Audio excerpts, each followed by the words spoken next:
प्यारे बच्चों, इडली बाबा क्लासेज में आपका स्वागत है। आज की क्लास में हम कक्षा 10 की मासिक परीक्षा हिंदी का जो अक्टूबर 2024 में हुआ है उसका ऑब्जेक्टिव क्वेश्चन लेकर वस्तुनिष्ठ प्रश्न लेकर हम आए हैं। अगर मेरा वीडियो आप लोगों को पसंद आए तो लाइक, शेयर और सब्सक्राइब करना बिल्कुल ना भूलिएगा। तो हम चलते हैं प्रश्न की ओर। प्रश्न है कि का पुरुष शब्द किस समास का उदाहरण है। तो का पुरुष समास जो है कर्मधारय पुरुष का उदाहरण है। अगला प्रश्न है कि नायक शब्द का संधि विच्छेद क्या है। तो नायक शब्द का संधि विच्छेद जो है ऑप्शन नंबर डी, नय प्लस अक है। अगला प्रश्न है कि हरीश ने कमल को मारा था, किस काल का उदाहरण है। तो ऑप्शन नंबर ए, भूतकाल का। अगला प्रश्न है कि हिंदी में कुल कितने सर्वनाम हैं। तो हिंदी में कुल 11 सर्वनाम है। अगला प्रश्न है कि कमर कसना मुहावरे का अर्थ क्या होगा। ऑप्शन नंबर बी, तैयार होना।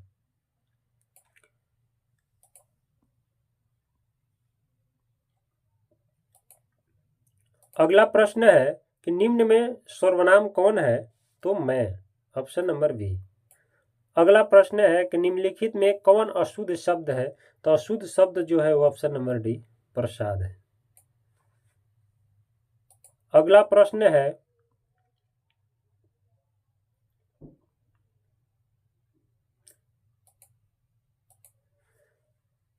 कि प्रतिहार शब्द में कौन सा उपसर्ग है।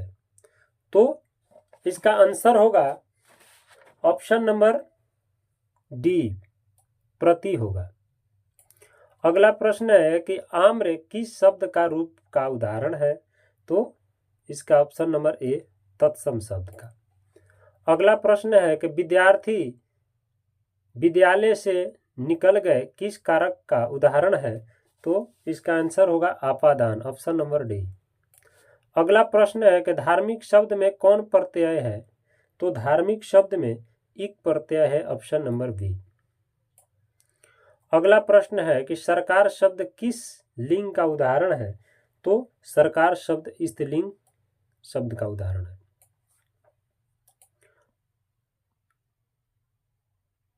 अगला प्रश्न है कि इधर का विलोम शब्द क्या होगा। इधर का विलोम शब्द ऑप्शन नंबर डी, उधर होगा। अगला प्रश्न है कि निम्नलिखित में कौन शुद्ध वाक्य है। तो इसमें शुद्ध वाक्य जो है वो है मैंने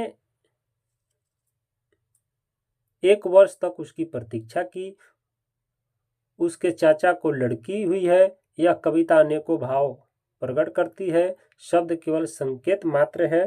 तो इसका आंसर जो होगा ऑप्शन नंबर ए। अगला प्रश्न है कि कुल 4 आदमी किस पदबंध का उदाहरण है। तो इसका आंसर जो होगा ऑप्शन नंबर बी, विशेषण पदबंध का। अगला प्रश्न है कि रोन नदी कहाँ है। तो रोन नदी जो है वो फ्रांस में है। रोन नदी कहाँ है, फ्रांस में। अगला प्रश्न है कि अगला प्रश्न जो है वो है कि मछली शीर्षक कहानी में मछली किसका प्रतीक है। तो दीदी का, ऑप्शन नंबर बी। अगला प्रश्न है कि विनोद कुमार शुक्ल किस विश्वविद्यालय में एसोसिएट प्रोफेसर थे। तो इसका आंसर होगा ऑप्शन नंबर ए, मणिपुर विश्वविद्यालय में। अगला प्रश्न है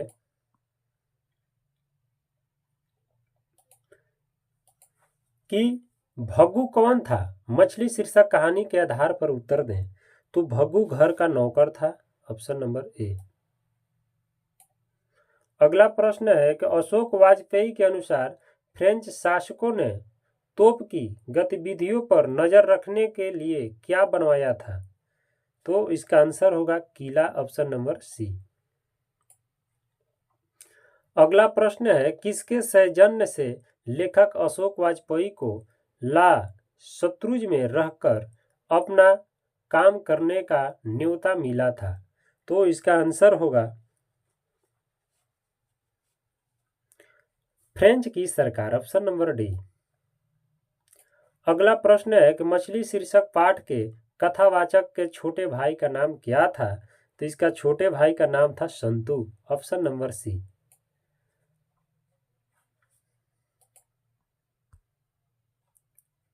अगला प्रश्न है कि बीजाक्षर काव्य संकलन है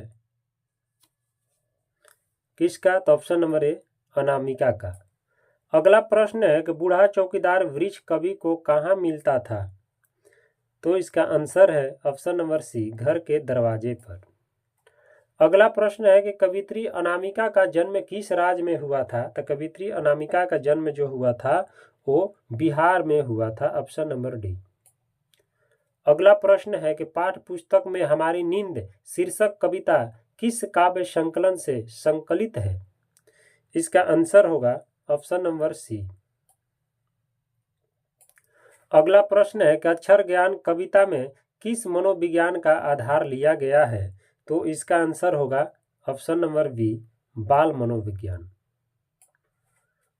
अगला प्रश्न है कि हमारी नींद शीर्षक कविता में कौन साफ और मजबूत इंकार करता है?